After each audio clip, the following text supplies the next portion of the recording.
Rabbil alamin. Wassalatu wassalamu ala asyrafil anbiya'i wal mursalin wa ala alihi wa sahbihi ajma'in. Rabbi shrah li sadri wa yassir li amri wahlul 'uqdatam min lisani yafqahu qawli. Subhanaka la ilma lana illa ma 'allamtana innaka antal alimul hakim. Amma ba'd, muslimin dan muslimat yang saya hormati sekalian, assalamualaikum warahmatullahi taala wabarakatuh. Syukur kita kehadrat Allah Subhanahu Wa Taala ke atas segala nikmat yang diberikan kepada kita. Mulai daripada nikmat keislaman, keimanan, ketakwaan, kesabaran, ketenangan, kesihatan yang baik, persahabatan yang baik, kejiranan yang baik dan berbagai nikmat yang tidak terkira. Khususnya pada pagi ini, alhamdulillah dengan izin Allah Subhanahu Wa Taala kita dapat bertemu lagi dalam sesi pengajian hadis Nabi sallallahu alaihi wasallam dari Jami' As-Sahih Al-Imam Al-Bukhari rahimahullahu ta'ala.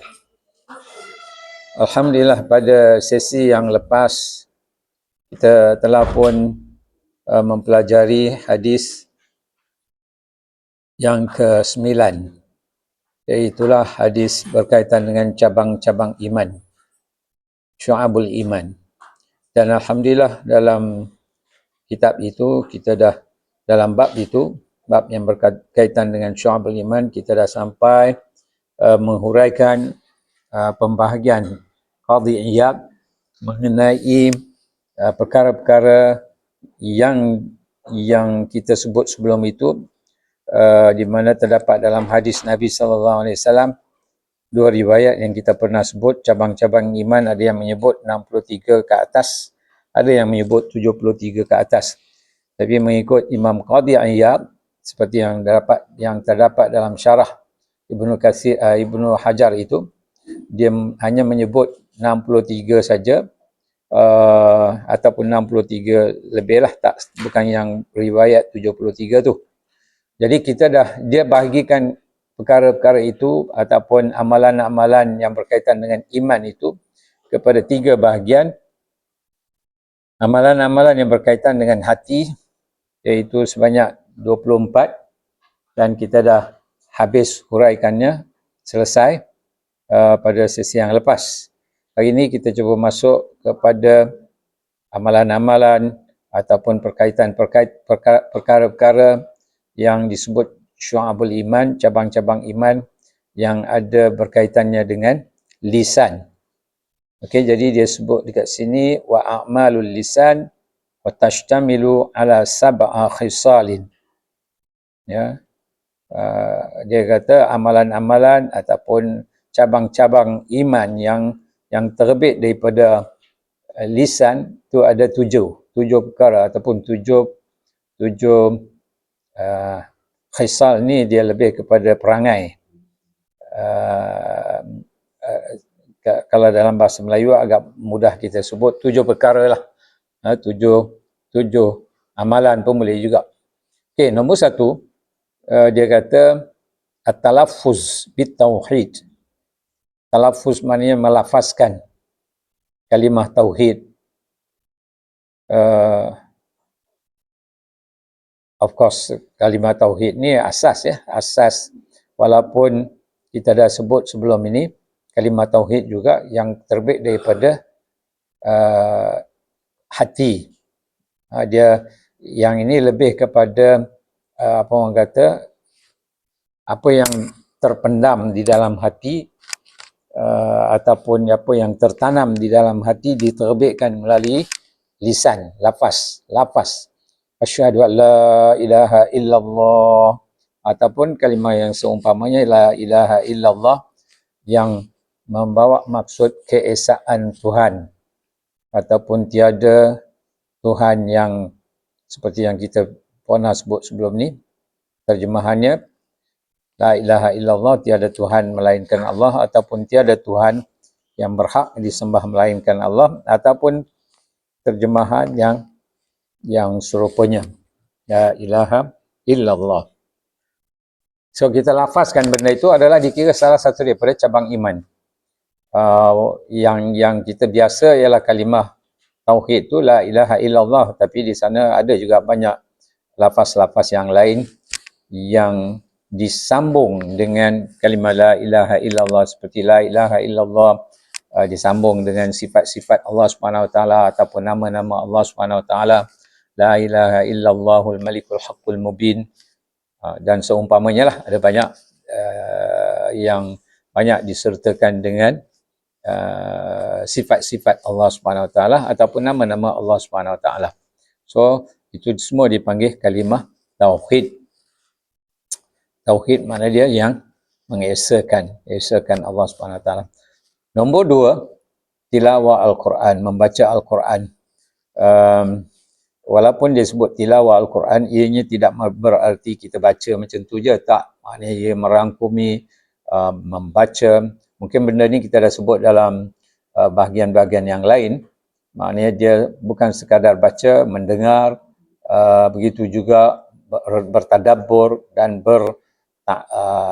beramal dengan ayat-ayat Al-Quran. Okey, kita baca. Tapi khusus daripada lisan, kita baca je. Macam sama kita talafuz kalimah tauhid tu tadi. Baca daripada awal Quran sampai akhir ataupun hafal Al-Quran. Yang ni kalau orang memahami tilawah Al-Quran ini, maka dia sentiasa akan menjadikan bacaan Al-Quran itu sebagai teman hidup mereka. Ya, kerana Al-Quran ini bukanlah sebarang kitab. Okey tak? Ada apa-apa yang tak okey semua? Ya, okey ya, Syekh. Okey. Puan Safra, Puan Safra, welcome. Welcome back. Lama tak dengar cerita, kita pun dah hampir-hampir nak lupa dah.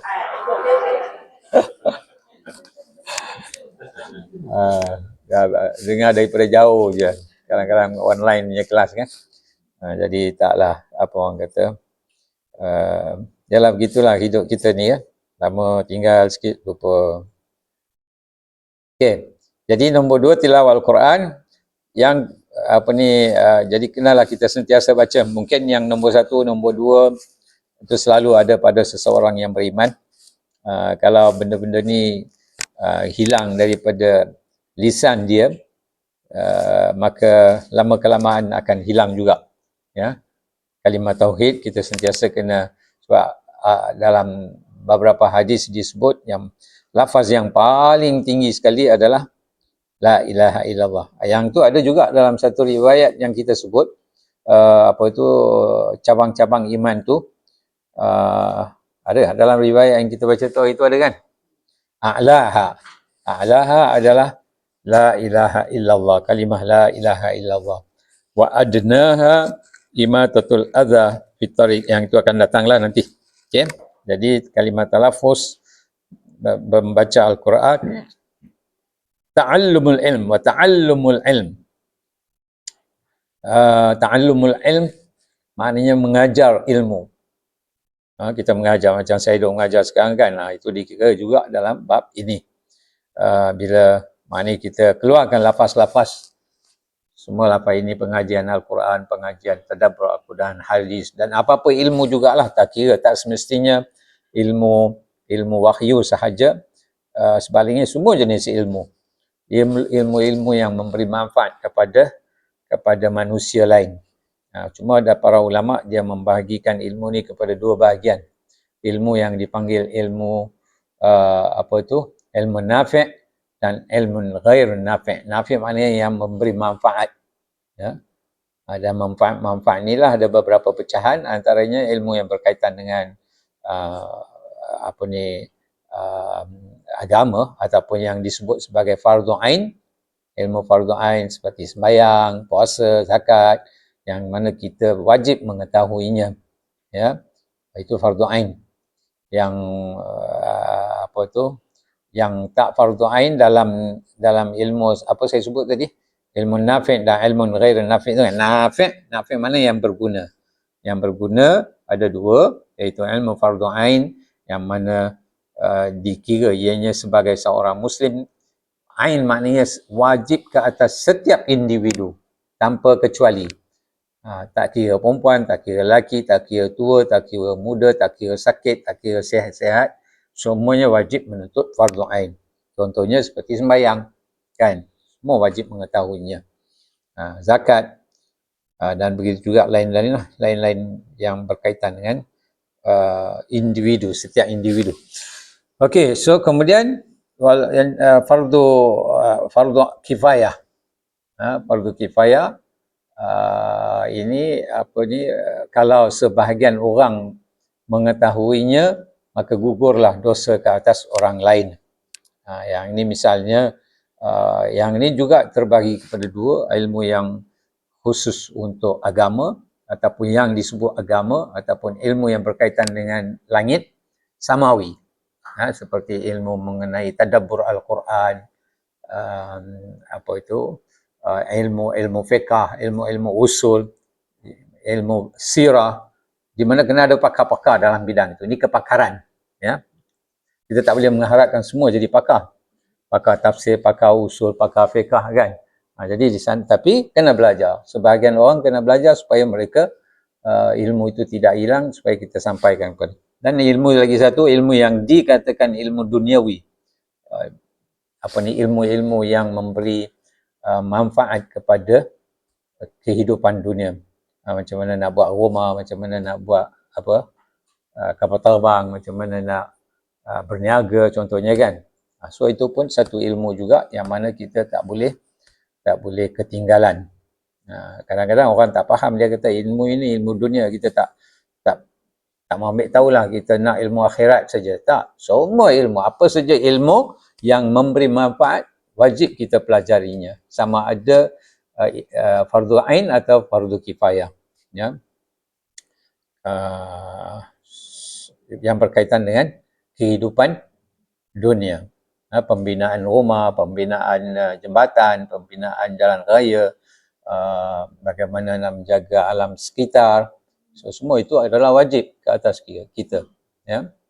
Kalau ada orang, maka tak adalah masalah bagi orang lain. Kalau tak ada, maka semua berdosa, kan. Macam sekarang, kan, ramai negara-negara yang ini, yang kadang-kadang musuh-musuh Islam mengambil bahagian untuk menyekat umat Islam maju dalam teknologi contohnya, kan.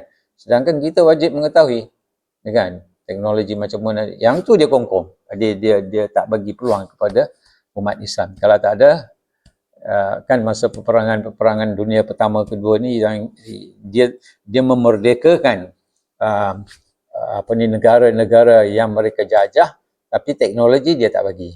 Macam sampai sekarang, kan, Iran nak buat tenaga nuklear lah, apa benda lah ni, kan. So dia cuba nak sekat supaya kita mundur.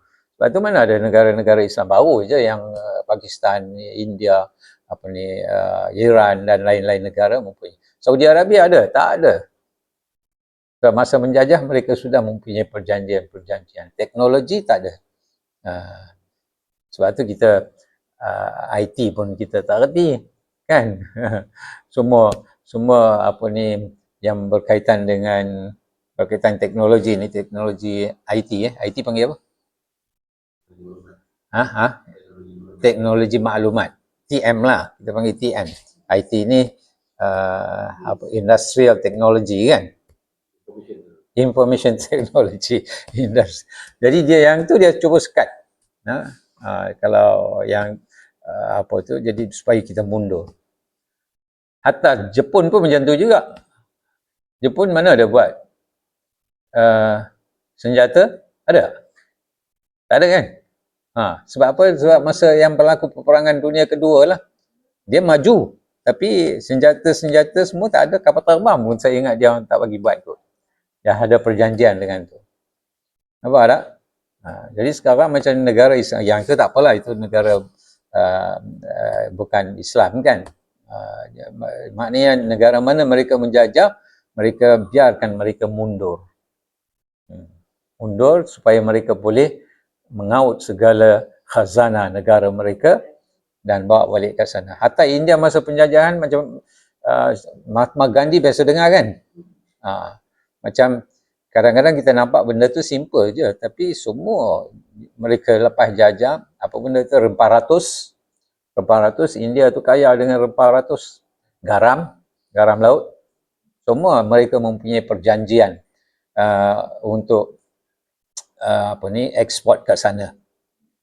Turki pun macam tu juga. Turki baru je yang dia boleh buat drone dan sebagainya kan. Dulu tak boleh. Dia ada tempoh, tak silap saya, drone Turki tak silap saya tahun lepas ke atau 2 tahun lepas, tak tamat dia punya tempoh dia. Jadi ini maklumat sikit lah yang saya ada kan, bukan banyak. Siapa nak tahu maklumat banyak maka kena jadi fardu kifayah pula. Tapi secara umumnya kita tahu sedikit sebanyak. So Turki 2-3 tahun dulu dia tamat, tak silap saya 100 tahun daripada zaman mereka buat perjanjian. Jadi sebab tu mereka tak nak Erdogan jadi presiden. Mereka cuba nak halang dia. Halang dia seberapa yang mungkin, macam-macam sana sini dan sebagainya.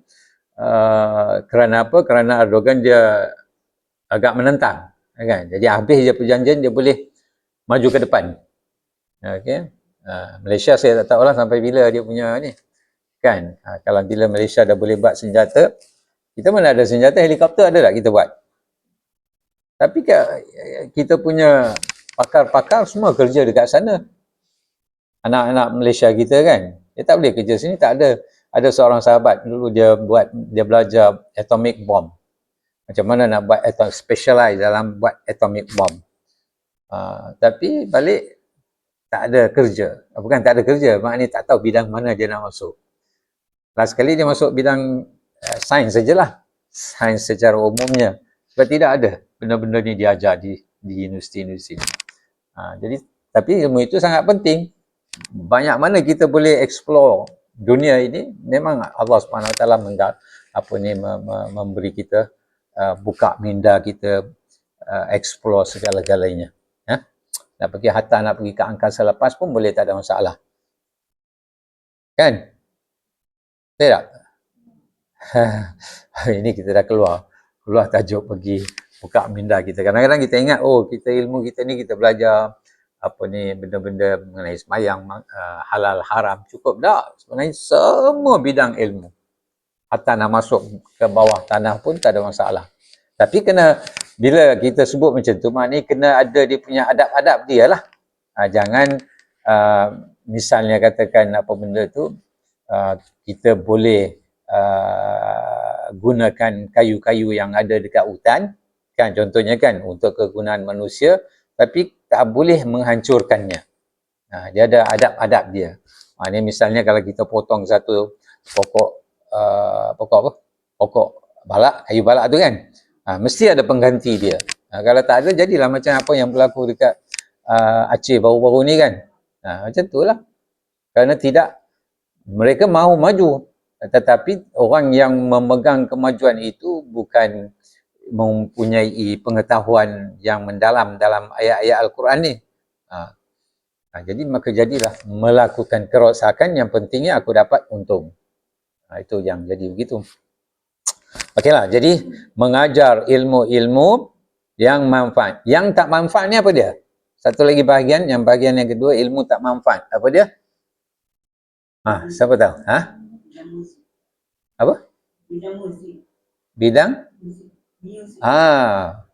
Bidang muzik, ya, melalaikan atau tapi dia yang memudaratkan lah. Yang memudaratkan antaranya apa? Belajar ilmu sihir.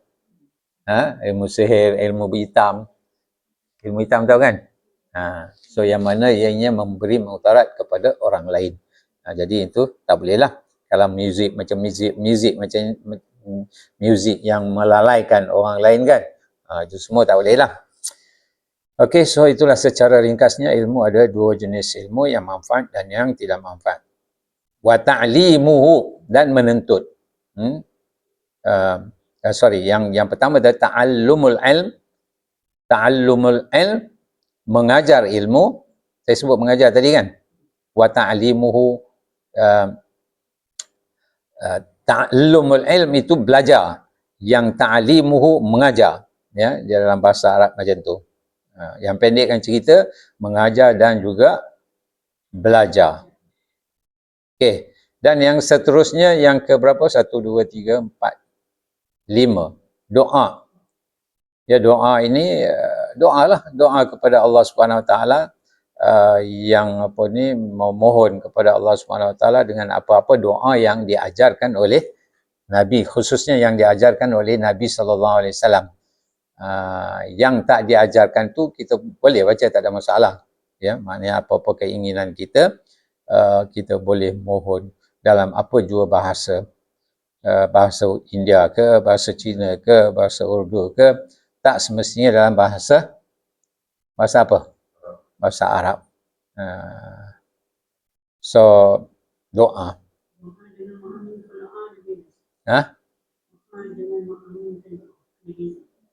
Doa dengan amin.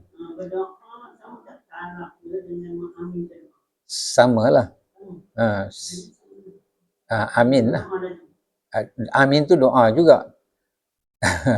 Walaupun dia tak lafazkan, misalnya saya baca doa, Allahumma rabbana atina fid dunya hasanah wa seterusnya, orang lain aminkan. Amin maknanya ya apa makna amin? Ya Allah perkenankanlah. Jadi semua yang dapat, maknanya itu macam sembahyang juga. Sembahyang kan kita baca iyyaka na'budu wa iyyaka nasta'in ihdinas siratal mustaqim. Dia tak boleh baca ramai-ramai. Bila ramai-ramai, dia tak jadi apa orang kata, tak menepati kehendak syarak lah. Syarak kata kalau orang baca Quran, orang baca doa, wa idza quri'al Qur'anu fastami'u lahu wa ansitu. Sebab itu kita dilarang baca Al-Quran, Fatihah ketika mana imam sedang baca.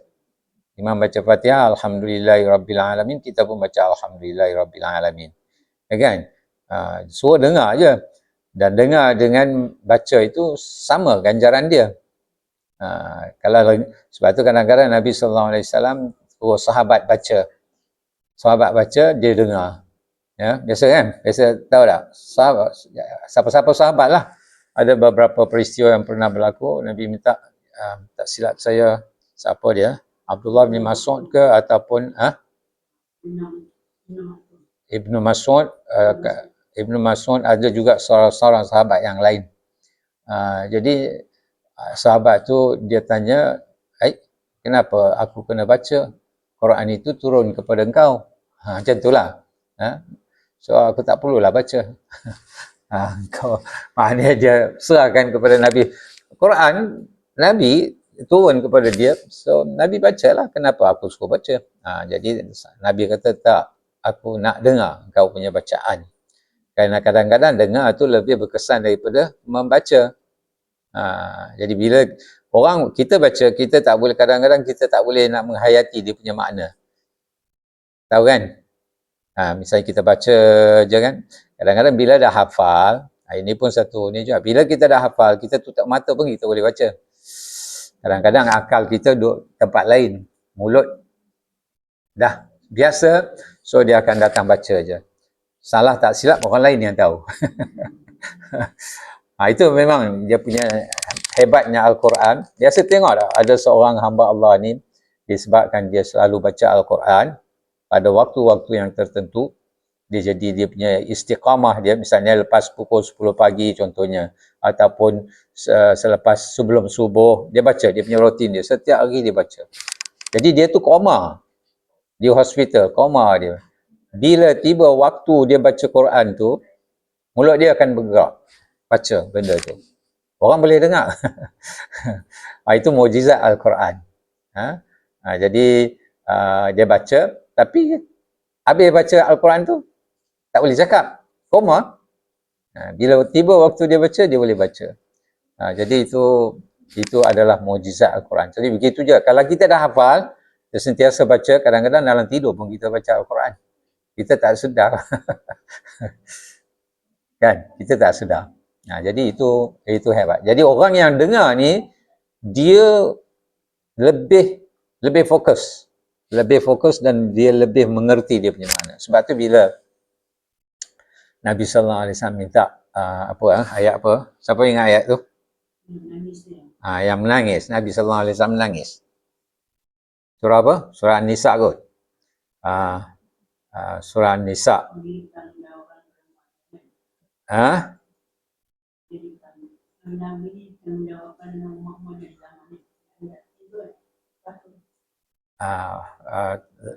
Saya tak ingat dia punya tu. Ayat berapa, ingat tak?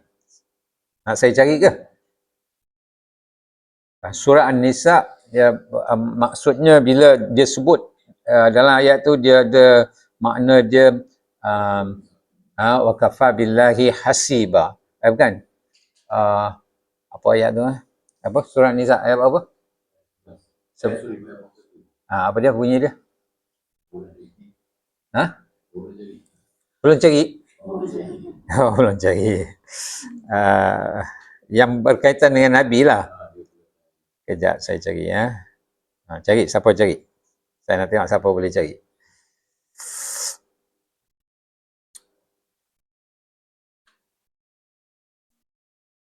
Oh, sini kan ada 41 kot, tak silap saya. 41.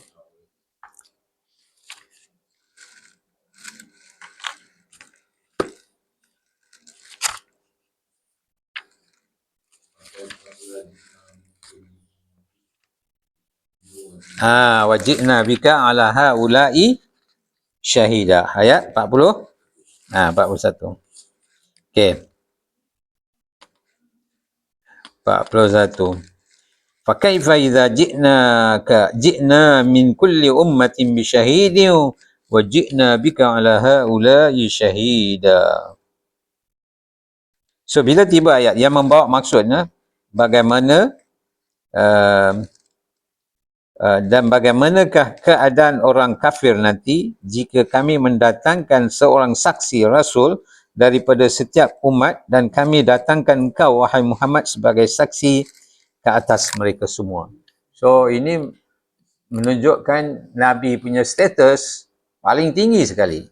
Maknanya semua kaum, Nabi-Nabi mereka datang untuk menjadi saksi bahawa mereka telah menyampaikan ajaran Allah kepada mereka, kan? Lepas tu kami bawa datang kau ke atas semua, termasuk juga umat Nabi Muhammad SAW. Umat Nabi Muhammad SAW ni akan menjadi saksi kepada umat-umat yang lain, di mana kita akan beritahu, ya betul, Nabi-Nabi semua yang telah menyampaikan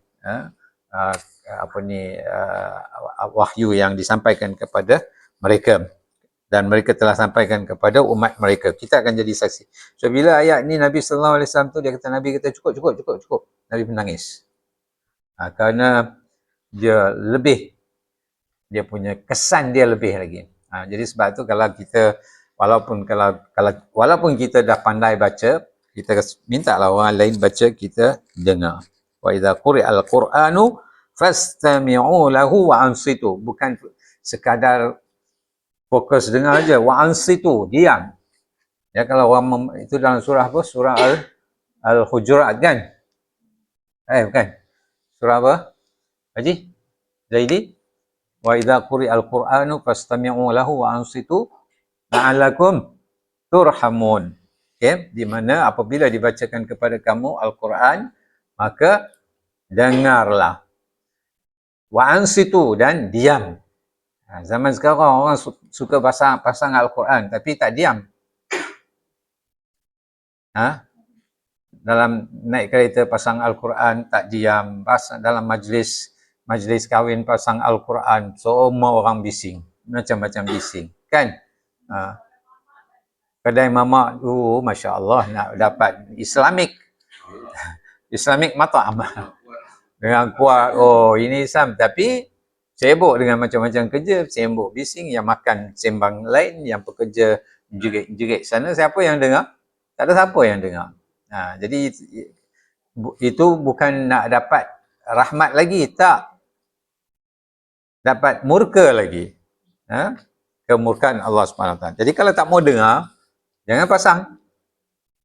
Kalau ada pasang, dengar. So itulah yang akan membawa kepada rahmat. Okey, jadi apa tadi, kenapa saya dah sampai itu? Doa tadi ya. Amin. Amin. Jadi amin pun begitu juga. Kita dengar, kita amin. Tapi kita tak dengar. Orang baca imam baca Fatihah, kita dah melayang ke kulim. Sampai ke kulim dah kan. Sampai ke kulim. Contoh je lah. Puan Sarah orang mana? Orang mana? Slim River. Boleh sampai ke Slim River kadang-kadang kan.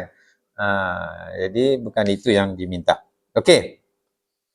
So doa. So kita amin sama juga. Kemudian nombor ke-6, zikir. Zikir ni macam-macam zikir lah. Mulai daripada subhanallah, alhamdulillah, Allahu akbar. Apa juga bentuk zikir. Ya. Wa yadkhulu fihi al-istighfar. Termasuk juga istighfar. Istighfar juga bentuk zikir.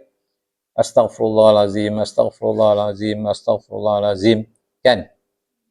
Subhanallah wa bihamdihi adada khalqihi wa ridha nafsihi wa zinata arshihi wa midada kalimati radina billahi rabba wa bil islami dina wa bi Muhammadin sallallahu alaihi wasallam nabiyyan wa rasula. So semua bentuk zikir. Bacalah. Khususnya kalau ada waktu-waktu tertentu yang Nabi sallallahu alaihi wasallam suruh baca, baca pada waktu-waktu itu, kan? Macam contohnya al-istighfar kat sini, Sayyidul Istighfar. Siapa dah hafal Sayyidul Istighfar? Dah hafal dah kan? Allahumma anta rabbi la ilaha illa anta khalaqtani wa ana abduka. Apa makna wa ana abduka? Hamba-mu. Bila sebut benda-benda tu kita ingatlah wa ana abduka, dan aku adalah hamba-mu. Itu lebih berkesan. Ya, wa ana abduka wa ana ala ahdika. Makna dia apa? Dan aku berada atas perjanjian aku denganmu. Maknanya kita perjanjian ni dia yang perjanjian yang kita buat dulu dengan Allah Subhanahu Wa Taala. Bila kita buat? Tak. Bila?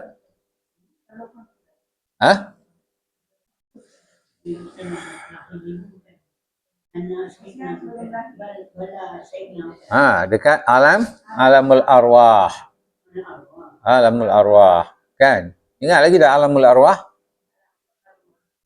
Alamul arham? Ingat tak apa yang kita buat di alamul arham? Dua alam tu kita tak ingat. Bila dah masuk alam kubur, alam dunia ni pun kita tak ingat, kan? Jadi begitulah, kita tak ingat. Satu peringkat dah habis. Wallahu alam lah, kalau orang dah pergi ke kubur alamul barzakh, dia datang balik.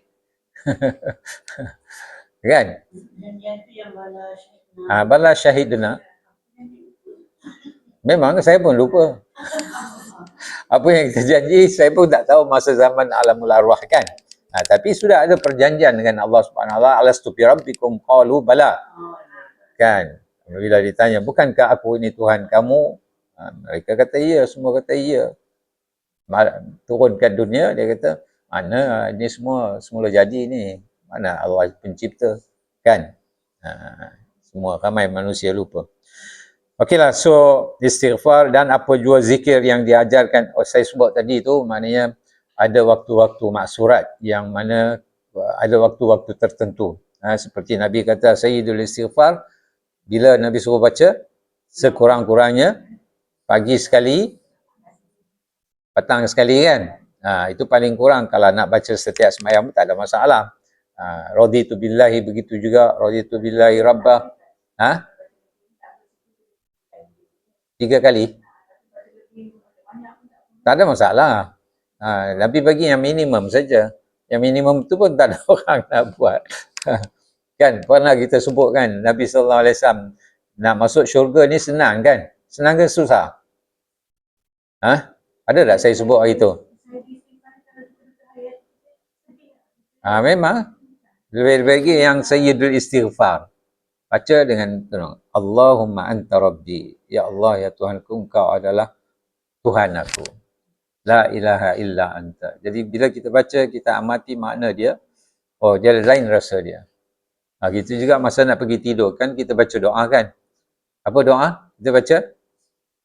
Saya nak test. Test point Khadijah boleh? Haji. Haji Ridwan. Masa nak tidur kita baca apa? 3 dah doa. Saya nak doa. Doa apa kita baca? Puan Rohaya? Tak ingat. Puan Safra?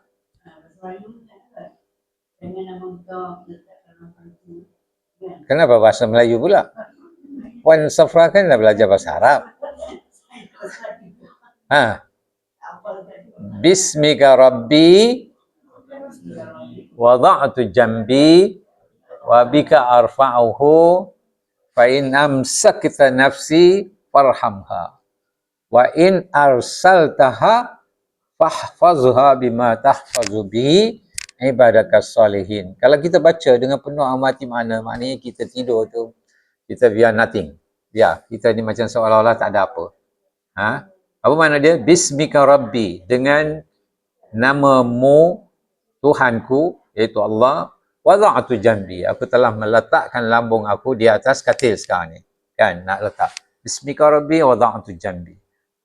Wa bika arfa'uhu, dan dengan nama engkau juga aku bangkit nanti, mengangkatnya. Kan? Fa in amsakta, kalaulah jika engkau telah menggenggam aku, amsakta maknanya genggam aku. Ini apa? Nyawa. Kalau engkau dah ambil aku, kerana masa tidur memang kita mati. Kan? Roh kita dah tak ada dah. Fa in amsakta nafsi farhamna. Kalau engkau dah pegang aku, tak lepaskan balik, kasihanilah dia. Kan? Wa in arsaltaha, kalau engkau lepaskan balik, bila tu? Bila bangkit lah. Tak kira lah bangkit ni boleh jadi pukul 1, pukul 2, pukul 3. Itu maknanya Allah lepaskan balik. Puan Safra, saya lepaskan roh kau balik. Bangkit. Puan Safra bangkit pukul 3 pagi. Sembayang kan. Ya Allah. Bangkit-bangkit tu kita baca pula. Baca apa? Alhamdulillah. Segala puji-pujian bagi Allah kan. Dan seterusnya. Okey. Fa in amsakta nafsi, kasihanilah dia. Farhamha wa in arsaltaha, dan kalau engkau lepaskan dia, fahfazha, engkau peliharalah dia, jagalah dia, awasilah dia. Seperti mana engkau memelihara hamba-hambamu yang saleh. Alhamdulillah, kita punya connection dengan Allah itu sentiasa ada. Itu salah satu. Begitu juga doa yang lagi satu. Ada beberapa doa kan. Okeylah, yang pentingnya baca. Baca dan mengamatinya, insya-Allah. Baru kita rasa kita ni tak ada apa. Okey, dan akhir sekali, wajtinabul laghwa, menjauhkan diri daripada laghwun. Laghwun maknanya lagha, sia-sia. Jadi di sini kalau kita lihat semua benda ni, ada tak yang tak ada, yang ada kaitannya dengan lidah tertinggal dekat sini?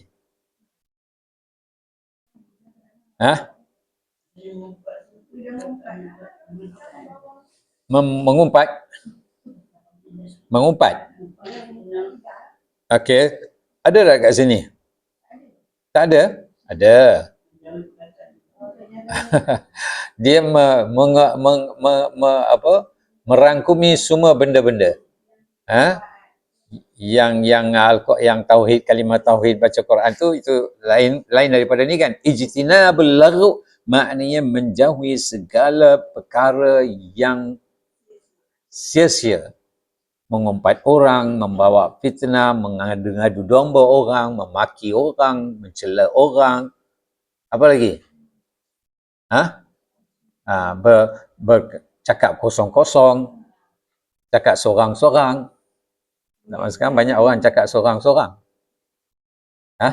Apa dia? Cakap sorang-sorang?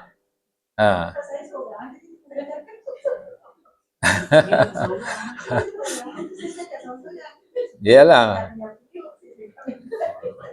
Itu bukan seorang, itu maknanya ada orang kita cakap dengan dia. Kadang-kadang kita cakap dengan kucing, kan? Kucing, kita panggil kucing, kucing itulah teman kita. Kan? Tak kira lah, biar kadang-kadang orang tak ada siapa pun dia cakap dengan burung. Ha. Jadi yang tu tak ada masalah, yang tu makhluk juga. Kan kita maknanya kita cakap dengan makhluk. Kalau seorang-seorang ni kita misalnya katakan peruyuk jatuh, kita bising dengan, kan kadang-kadang orang mencarut kan kalau peruyuk jatuh. Seorang-seorang je dia duduk.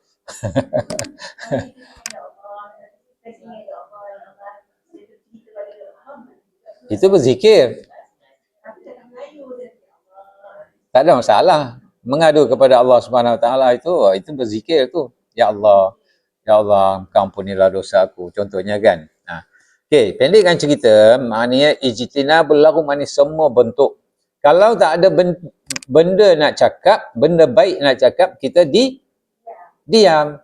Seperti mana dalam hadis Nabi sallallahu alaihi wasallam sebut, man kana yu'minu billahi wal yaumil akhir falyukrim dhaifahu. Wa man kana yu'minu billahi wal yaumil akhir falyukrim jarahu. Wa man kana yu'minu billahi wal yaumil akhir falyaqul khairan aw liyasmut. 3 benda Nabi sallallahu alaihi wasallam sebut. Orang siapa yang beriman dengan Allah dan hari akhirat, maka dia muliakanlah tetamu. Orang siapa yang beriman dengan Allah dan hari akhirat, dia hormatilah jiran dia. Jarahu. Jiran. Ini jiran pun kita tak kenal. Kan? Barang siapa yang beriman dengan Allah dan hari akhirat, maka ucapkanlah ucapan yang baik. Kalau tak ada benda baik nak cakap, diam. Ya. Jadi ini bahaya, ini mulut. Kan mulut ni yang salah satu daripada 2 anggota yang menyebabkan ramai orang masuk neraka. Mulut. Ya. Satu anggotanya yang menyebabkan ramai masuk neraka. Yang kedua adalah kemaluannya. Ya, ramai akan masuk neraka seperti yang disebut dalam hadis. So mulut ni kalau boleh jagalah. Bukan sekadar cakap keluar zikir je, tak. Maknanya bukan kata-kata lara saja, gelak-gelak pun sama juga. Gelak terbahak-bahak. Kan? Kadang-kadang orang cakap sikit, gelak banyak. Kadang-kadang orang gelak sekali, sama datang keluar cakap dia. Yang mana satu kita tak tahu, dia gelak ke dia cakap. Itu bahaya, kan? Kadang-kadang benda tak ada benda yang menggelak pun orang gelak. Dia cakap mula je gelak, sama ada gelak dulu atau cakap dulu. Kadang-kadang keluar serentak. Yang mana satu? Kan? Ada biasa tengok tak orang macam tu? Jadi kalau ada tu maknanya dah biasalah benda tu kan. Ya kita kalau ikut sunnahnya kita disuruh senyum saja. Gelak ini suatu benda yang tak bagus lah. Banyak gelak, banyak menghitamkan hati. Jadi kalau kita dah terbiasa itu masalah kan. Jadi sebab tu kadang-kadang orang gelak aja kita rasa rimah. Dia ada raja pelawak pun ada juga kan. Bagi orang gelak je. Itu lagi berdosa tu. Maharaja lawak. Itu dosa, itu memang dosa. Dia buat tipu sana, tipu sini, nak bagi orang gelak. Itu lagi banyak dosa. Kan? Macam masa sekarang kan kita tengok dalam TikTok kan. Bagi orang gelak saja. Apa benda dia gelak, kita pun tak tahu. Jadi, seboleh-bolehnya kita elakkanlah. Sebab tu kalau kita lihat orang-orang zaman dulu, ulama-ulama semua, dia masukkan batu dalam mulut dia. Batu, supaya bila dia tengok ada mulut dia ada batu, dia tahu, ini aku tak boleh buat, ini aku tak boleh buat. Kan? Biasa dengar kan cerita-cerita kan? Dia masukkan batu atau apa-apa yang boleh mengurangkan dia cakap. Kerana cakap ni banyak dosa. Kan? Silap cakap, orang tersinggung. Kadang-kadang dia melawak pun satu hal juga. Melawak, kadang-kadang kita melawak, kita rasa kita okey melawak tu, tapi dia mengambil serius. Kan? Itu lagi bahaya. Jadi kalau boleh melawak, kalau memang melawak tu tak adalah masalah, maknanya dipanggil mizah dalam bahasa Arab, tapi berpada-pada. Macam contohnya Nabi SAW biasa melawak juga. Ya. Dia kata Nabi SAW melihat seorang tua dia kata, Nabi kata yang maksudnya orang tua-tua ni tak masuk syurga, kan? Jadi perempuan, tak silap dia tu perempuan, dia kata dia berasa sedih lah, maknanya orang tua tak boleh masuk syurga, kan? Bila Nabi SAW melihat dia sedih, Nabi kata tak, maksudnya orang tua yang dah masuk syurga, maknanya di syurga nanti dia jadi muda. Bukan orang tua tak masuk syurga, dia masuk, cuma orang di dalam syurga ini semuanya muda, barulah dia gembira, ya. Jadi yalah, kena jagalah mulut kita. Kadang-kadang melawak ni pun dia jadi orang yang, kalau orang tu dia tak faham melawak, persahabatan mereka kadang-kadang terputus. Ya, saya biasa tengok ada beberapa orang sahabat, mereka berkawan. Mula saya kenal mereka tu, dia berkawan. Apa orang kata, berkawan daripada kecil lah kira. Berkawan dari kecil, sekolah sekali, belajar sekali, kerja sekali. Tiba-tiba dalam usia 50 lebih tu, entah sedikit saja dia melawak, yang ni dia mengambil serius, yang kena melawak tu dia mengambil serius, terputus hubungannya. Taklah. Ya. Jadi hati-hati kalau nak. Ada seorang lagi, okey, saya ini untuk ini tak payahlah ada TikTok kan, nanti orang tu jadi masalah. Dan melawak ni, melawak yang membawa huru-hara dalam satu keluarga kadang-kadang, kan? Jadi itu pun bahaya. Okeylah, berpada-padalah nak melawak tu. Okey, so jaga ijtinabul laghu. So boleh ada apa-apa soalan sebelum kita pergi kepada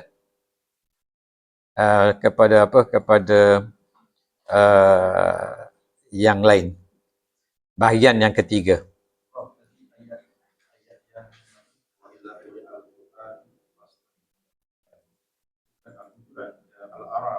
Al-A'raf. Apa?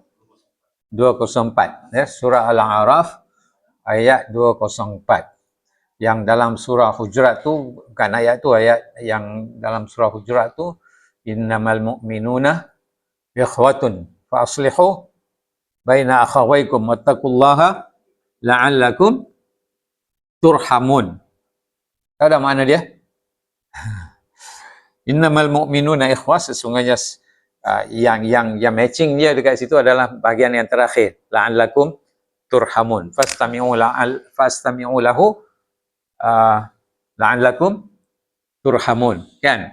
Jadi yang tu dalam surah Hujurat. Yang ni ayat dengar Al-Quran tu, dia surah Al-A'raf ayat 204. Okey, so kita pergi kepada tajuk berikutnya yang berkaitan bahagian yang ketiga. So bahagian yang ketiga ni mungkin banyak kita dah tahu, cuma kita lalu je lah. Kalau ada apa-apa soalan boleh tanya nanti. Dia kata wa a'malul badan, perkara-perkara yang berkaitan dengan anggota badan, dan ianya terbahagi kepada 38. Samanin wa salasin. 38. Nombor 1.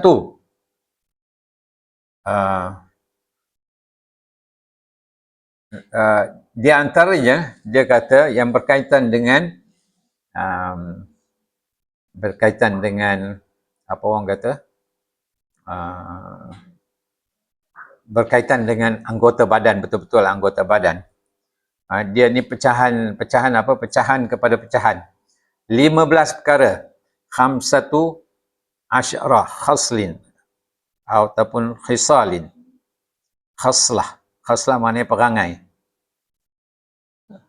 Okey, apa tu 15 perkara? Kita lihat sekejap, saya lihat dalam buku tu. Perbuatan jasmani yang mencakup 38 cabang iman dengan rincian sebagai berikut. Nombor 1, berkaitan dengan badan. Ada 15 cabang, iaitu anggota kita, khusus pada anggota kita bersuci. Berwuduk lah maksudnya. dan menjauhi segala hal najis. Okey, bersuci dan menjauhi dari segala hal yang bernajis. Suci ni maknanya suci daripada kotoran lah. Ada najis lekat di badan kita, ataupun ambil wuduk untuk salat, kan? Untuk salat, ada najis di satu-satu tempat, kita jauhkan.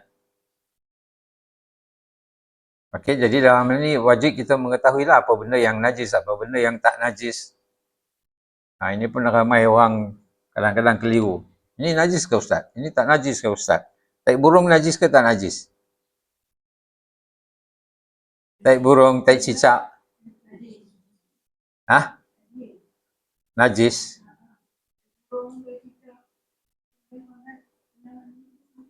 Kalau kena, batal tak? Kalau tak basuh tempat tu?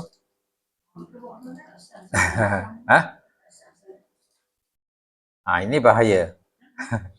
Bahayanya apa? Kalau kita tak tahu, bila kita tak tahu secara terperincinya, maknanya di sana ada najis yang mughallazah, najis yang dimaafkan, najis yang tak boleh dimaafkan. Najis yang mau dimaafkan adalah seperti tai burung. Kalau tak ada dekat Mekah Madinah tu tai burung je banyak kan. Jalan raya pun tai burung. Kita sembahyang kadang-kadang tak ada sejadah pun, sembahyanglah dekat tai burung tu. Kan? Biasa tak? Sembahyang. Dekat sana janganlah mengharapkan tempat suci macam kita ada sekarang. Tai burung lah. Tai cicak lah. Di dalam masjid okey lah dijaga. Tapi di luar di sana, kahak orang buang dekat situ. Macam-macam kahak ada. Kahak orang makan sirih pun ada dekat situ. Kan? Macam-macam orang. Di Malaysia lain lah. Sana ada 1,001 macam orang. Orang daripada Afrika, orang daripada Filipina, orang daripada Kamboja, orang daripada, kan, kebersihan yang mereka ada tak seperti mana kebersihan kita di Malaysia. Jadi dalam hal itulah kena tahu najis yang macam mana dimaafkan, kalau ada najis yang macam mana tak dimaafkan. Yang tak boleh dimaafkan najisnya apa? Seperti seperti jilatan anjing, sentuh anjing, kan. Walaupun itu pun ada perselisihan ulama, ya, perselisihan ulama. Mulut anjing itu najis ke tak najis ke? So kita kena tahulah serba sedikit. Tapi macam sekadar burung ke apa ke itu, walaupun maknanya apa ni, kita jaga-jaga, tapi kalau ada taklah seberat seperti mana najis yang lain, ya, dimaafkan. Sama juga, dia juga bergantung kepada jenis-jenis yang dia kena tahu ilmu fiqh lah. Secara ada yang dalil, ada yang ada dalil, ada yang tak ada dalil. So dalam hal tu para ulama memakai ijtihad mereka, kan. Misalnya kalau binatang itu binatang yang berdarah, maka dia adalah najis, kan. Nyamuk.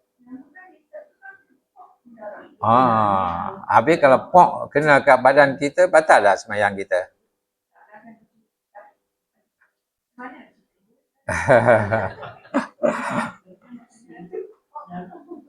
Kenapa nak ketuk nyamuk tu? Kan? Tak payah ketuk lah nyamuk tu. Bagi dia terbang, dia ambil sikit je darah kita. Kan? Kita pergi derma orang darah, berapa banyak pergi derma darah, kan? Dia ambil sikit je, itu rezeki dia.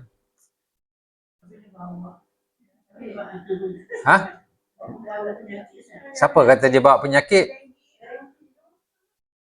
Denggi? Orang asli, dia masuk hutan, berbagai nyamuk gigit ke atas dia. Buka baju lagi pula tu, sehat je dia keluar.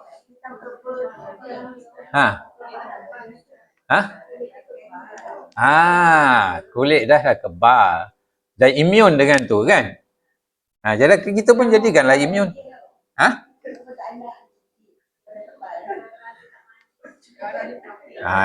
Itu kita punya andaian-andaian je. Sedangkan Allah Subhanahu Wa Taala dah sebut mengenai nyamuk di dalam Al-Quran. Kan? Kalau kita lihat ayat tu, Allah. Apa ayat tu dalam surah Al-Baqarah? Innallaha la yastahyi an yadriba mathalan ma ba'udatan fama fawqaha. Apa maksud dia? Allah tidak silu-silu, tidak malu-malu, tidak apa? Tidak segan-segan. Untuk apa? Untuk membuat perumpamaan seperti nyamuk. Seperti nyamuk, sekecil nyamuk, ataupun seperti nyamuk, ma ba'udatan fama fawqaha, dan apa yang ada di atas dia. Apa yang ada atas dia? Biasa dengar ada ayat tu. Ini banyak orang dia tak apa, tak begitu prihatin mengenai maklumat yang terdalam. Kalau dulu, zaman dulu, di mana zaman belum ada sains lagi, zaman belum ada mikroskop yang bercanggih kan, yang canggih kan. So kadang-kadang mereka fikir Allah beri perumpamaan seperti nyamuk, dan bila dia fama fauqaha, kadang-kadang kalau ikut bahasa Arabnya, kita akan memahami nyamuk atau yang lebih kecil daripada dia. Kan? Itu penafsiran ataupun pemahaman dulu. Sebab dalam bahasa Arab memang dia fama fauqaha tu, walaupun asalnya makna atas, tapi ianya membawa maksud dalam nyamuk tu kecil. Allah tidak segan-segan membuat perumpamaan seperti nyamuk itu atau lebih kecil daripada itu. Kan? Kecil daripada itu, contoh misalnya macam zarah, kuman. Kuman lagi kecil kan? Tapi kalau ikut zahir nas dia, Allah kata seperti nyamuk, dan apa yang ada atas dia. Apa benda yang ada atas nyamuk? Biasalah kita tak tanya-tanya, atas nyamuk tu ada apa?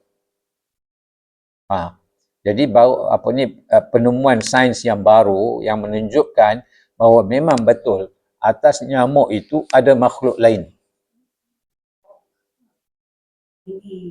Di dalam badan kita ada makhluk lain tak? Pokok, atas pokok ada kan? Ada pokok, atas pokok dia tu ada makhluk lain kan? Ada banyak kan? Badan kita, atas kita ada makhluk tak? Apa? Apa? Saka? Saka satu hal. Ada apa? Kumbahan?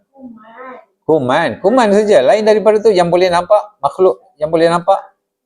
Kutu. Itu saya nak kata.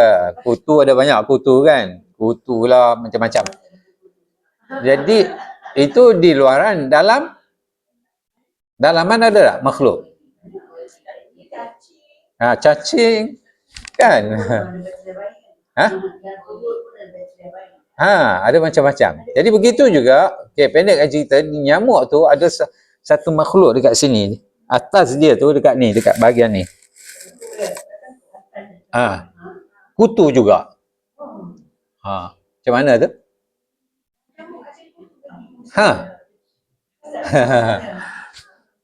Jadi itulah yang menunjukkan Allah suruh tengok. Maknanya pencipta dia tahu. Allah buat perumpamaan nyamuk, tapi di atas dia fama fauqaha. Jadi para ulama, para saintis, dia kata, atas nyamuk ada apa? Jom kita cek. So mereka cek lah. Bila ada teknologi ni kita boleh lah cek. Dulu mana kita nak cek? Ada apa? Tak nampak apa pun, tak ada apa pun. Jadi sebab tu mereka menafsirkannya apa yang lebih kecil daripada nyamuk. Sedangkan maksud tu, itu pun boleh juga, satu maksud juga. Kan? Satu maksud yang baru, sebab tu Al-Quran ni dia hidup, sentiasa hidup. Zaman sekarang kita tengok maksudnya begini. Zaman dulu maksudnya berlain. Jadi maknanya ada makhluk dekat sini yang hidup, dia hisap darah nyamuk.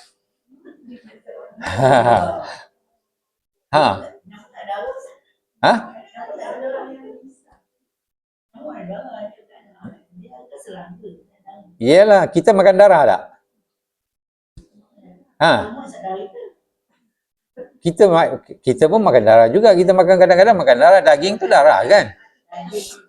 Daging limpa itu semua jenis-jenis darah juga kan. So, jadi nyamuk ambil darah kita. Darah dia tu ada makhluk lain yang ambil. So, share lah seorang sikit. Jadi apa masalahnya kalau nyamuk hisap, ambil lah engkau hisap. Ada masa yang tengok macam mana dihisap. Weh, Allah jadikan ciptakan nyamuk ni cukup hebat. Kita je tak tahu. Ya, gatal tu kenapa dia gatal? Dan dia gatal selepas apa? Dia hisap. Dia nak hisap, dia nak ambil darah dengan cara yang paling cantik banding dengan manusia ambil darah kita. Manusia ambil darah kita, dia bawa jarum kan, dia sapu ni minyak apa, dia cocok lagi, dia tarik lagi, kita tengok pun takut kan. Nyamuk pun macam tu juga, dia datang, sebelum dia datang dia dah bagi warning dah, dia nak datang. Warning dia apa dia? Oh, macam ambulans kan, dia datang kan. Okey, lepas tu dia datang, dia sapu dia punya bius dia supaya kita tak sakit. Dia bius dulu, lepas tu dia ada tempat potong dia, scissor dia. Nampak ni kalau kita tengok dalam teropong yang besar, nampak dia punya scissor dia, nampak dia punya jarum dia, nampak cara dia hisap. Lepas dia hisap, dia sapu dia punya apa benda tu, so kita rasa gatal lah. Hebatnya makhluk yang sehalus begitu, canggihnya. Baru kita tahu, ya Allah, engkau jadikan sekecil-kecil makhluk macam ni mempunyai semua peralatan dia yang lengkap. Jadi tak apalah dia nak isap-isap sikit-sikit lah. Tak ada masalah pun. Yang kita yang terlalu takut. Bila terlalu takut, belum sempat dia isap, kita bagi kan. Kesian kat dia.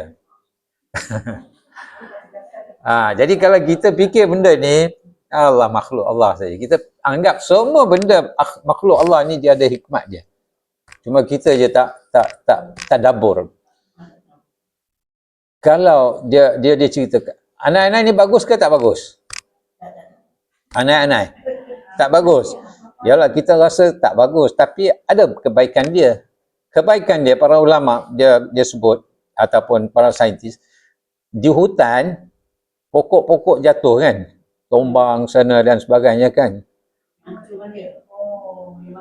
Jadi dia akan menghalang, kalau semua pokok tu tak reput, tak dimakan anak-anak, habis binatang-binatang, gajah ke apa ke semua nak lalu lalang tu tak boleh. Tak? Cuba bayangkan, tak reput-reput, semua dah tombang sana tombang sini, apa akan jadi? Jadi ada makhluk-makhluk yang memusnahkannya secara natural. Itu guna dia. Kan? Kalau dia takut kat rumah dia rosakkan macam tu, tak apalah, kita protection lah. Allah bagi kita akal fikiran untuk dia tak bagi datang. Kan? Jadi begitu juga makhluk-makhluk yang lain. Cuma kita kena fikirlah, Masya Allah, macam semut, siput, lebah, labah ke lebah? Lebah, madu lebah kan? So semua dia buat rumah-rumah dia tu, kalau kita duk fikir, cukup canggih, lebih canggih daripada manusia. Labah-labah dia buat rumah dia tak macam kita buat rumah. Kita nak buat rumah, kita kena pergi cari hardware dekat kedai hardware kan, kena cari batu, kena cari paku, kena cari hammer, kena cari papan, kena cari ni, baru kita boleh kan. Tapi labah-labah dia buat rumah sendiri, dia pergi hardware, tak kan? Dia buat rumah dia sendiri je, semua keluar daripada situ. So, macam mana? Biasa kita fikir, renung. Kalau tak boleh nak renung, pergi kat kebun dekat luar sana tu, tengok ada sarang-sarang. Macam mana dia buat? Sup. Tak sampai berapa jam dah sampai dah dia punya tu. Kalau kita usik dia punya tu, cuba perhatikan, dia akan tarik balik semua tu. Dia akan tarik balik dia punya jaring dia. Web dia tu. Dia ada sistem dia tarik balik. Ni kita ni bahaya ni. Hebat dia. Dan dia ada skill. Kenapa dah pergi sampai sana? Tadabbur, Layan je. Ha.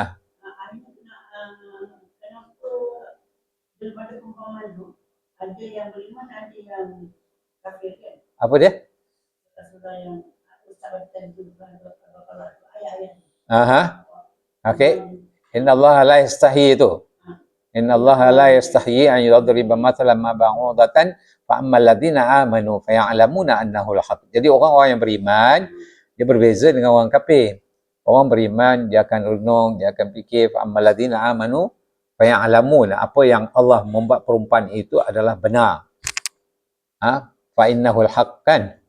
Maknanya dia akan buat kajian, dia akan belajar, maknanya dia tak kacau lah apa nyamuk ke apa ke, dia menghormati makhluk Allah Subhanahu Wa Taala. Wa ammal ladzina kafaru fa yaquluna madza aradallahu bihadza mathala. Kalau orang-orang yang tidak beriman, kata kenapa lah Allah jadikan benda ni, apa benda ini bahan perosak ni, makhluk-makhluk perosak. Ha? Apa kenapa Allah nak buat perumpamaan dengan nyamuk macam ni? Kan? Nampak tak?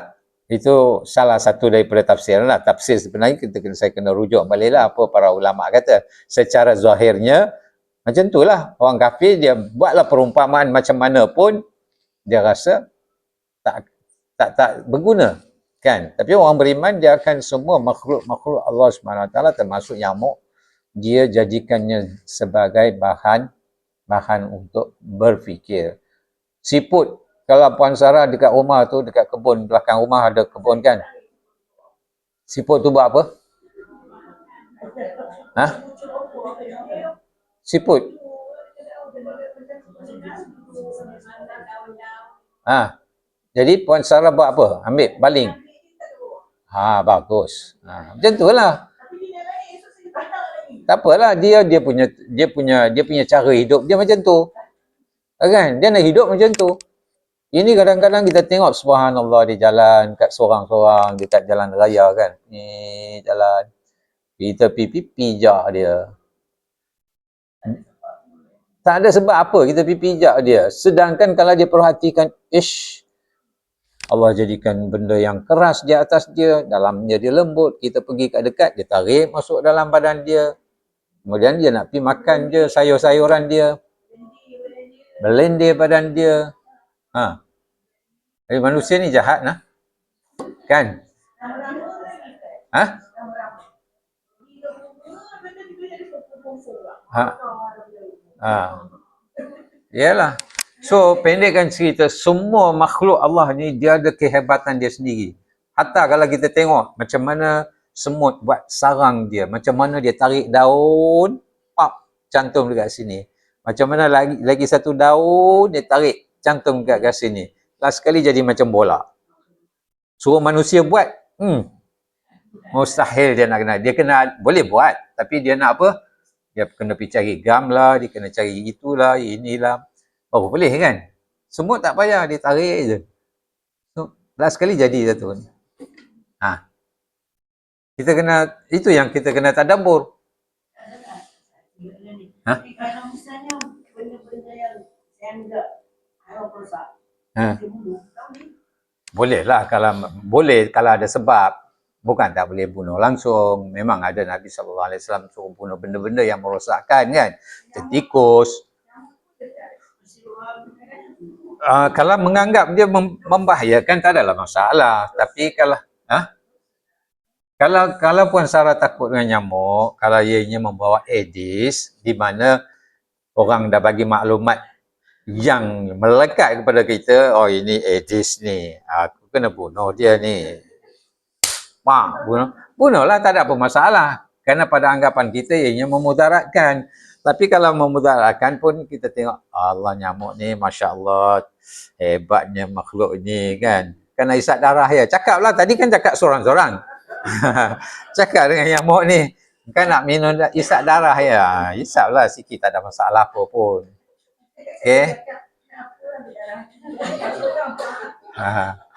Dapat pahala kalau Puan Sarah yang tadi tu, nombor contoh nombor 1 pun dapat pahala kerana tak membenarkan diri kita mudarat kan. Tapi kalau nombor 2 pun dapat pahala juga, derma darah kepada nyamuk. Tak ada apa masalah pun kan. Gantung pada kita. Ya, kalau nak tambah lagi, ya Allah, aku dah bagi darah sikit kepada makhluk kau janganlah bagi kena Aedes ke aku. Cakap communicate dengan Allah Subhanahu Wa Taala, tak ada masalah. Okey.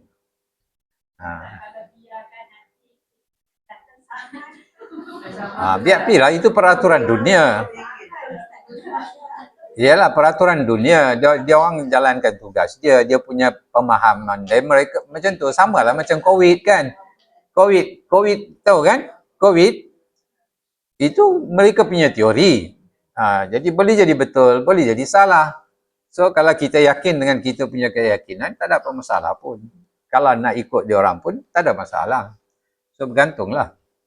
Macam Nabi SAW kata kan, kalau lalat jatuh dalam air, tenggelamkan. Kalau yakin dengan Nabi SAW kata begitu, buat macam tu, tak ada apa masalah pun. Macam mana? Apa dia?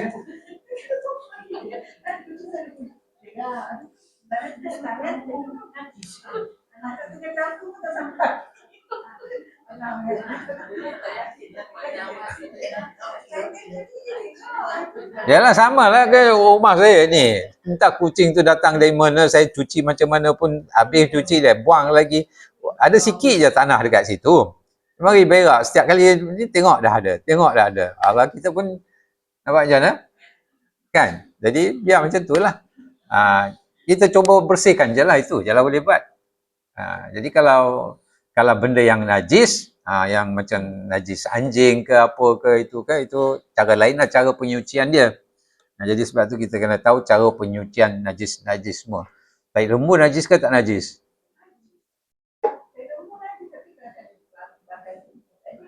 Najis. Tapi kalau kat India, tai lembu semua tu dijadikan bahan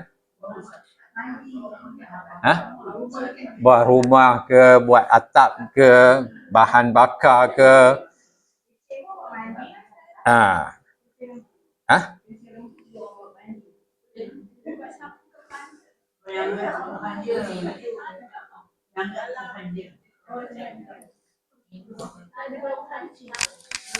Berapa dah?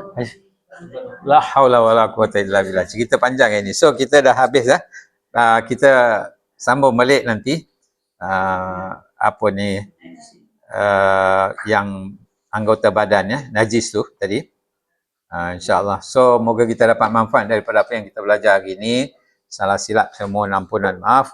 Subhanakallahumma wa bihamdika asyhadu an la ilaha illa anta astaghfiruka wa atubu ilaik. Assalamualaikum warahmatullahi wabarakatuh.